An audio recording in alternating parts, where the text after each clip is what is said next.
En 1934, alors que le pays a perdu de nombreux cadres durant la Grande Guerre, l'État français légifère sur le titre d'ingénieur diplômé.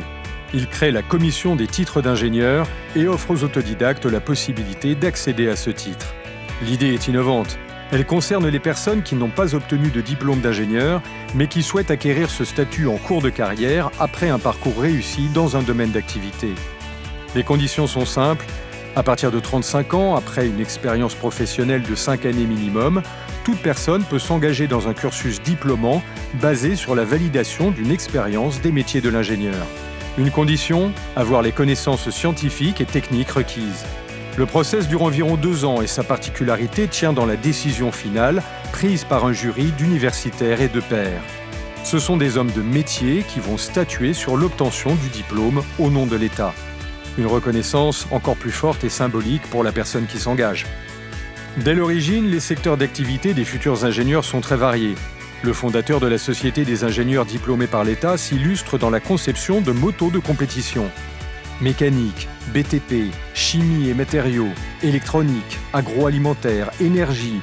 Au fil des décennies, les ingénieurs DPE s'investiront dans tous les domaines, accompagnant les évolutions technologiques et organisationnelles de l'industrie.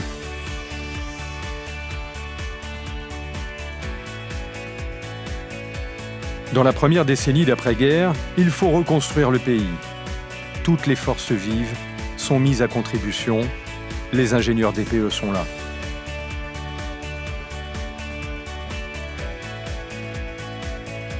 Puis les 30 Glorieuses marquent le début d'une nouvelle ère avec le lancement de programmes d'envergure nationale qui vont façonner le pays. L'énergie devient nucléaire.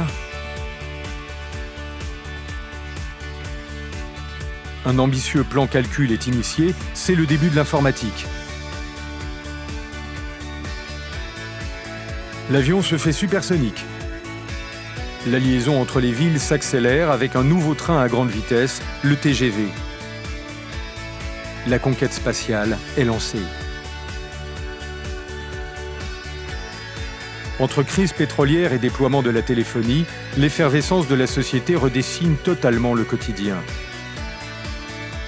Dans leur garage, les pionniers d'une informatique moderne et accessible à tous préparent un autre monde.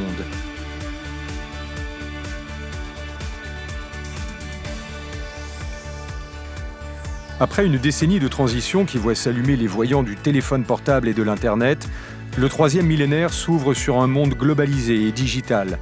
Fini les révolutions, place à la mutation.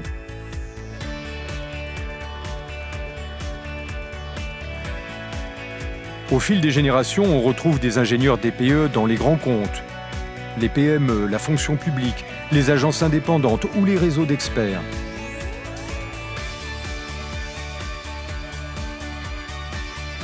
Du bureau d'études du Concorde à la NASA, en passant par le secteur tertiaire, les compétences et surtout l'état d'esprit des ingénieurs DPE sont reconnus et appréciés. Car la démarche du diplôme demande des qualités particulières, maturité, méthode, rigueur, maîtrise professionnelle, persévérance, audace, confiance en soi. Croire dans le potentiel et la liberté de chacun, expérimenter par choix personnel la formation tout au long de la vie, s'améliorer soi-même pour mieux servir les autres, la communauté des ingénieurs DPE porte ces valeurs au quotidien depuis 1934, fidèle à leur devise « Deviens qui tu es ».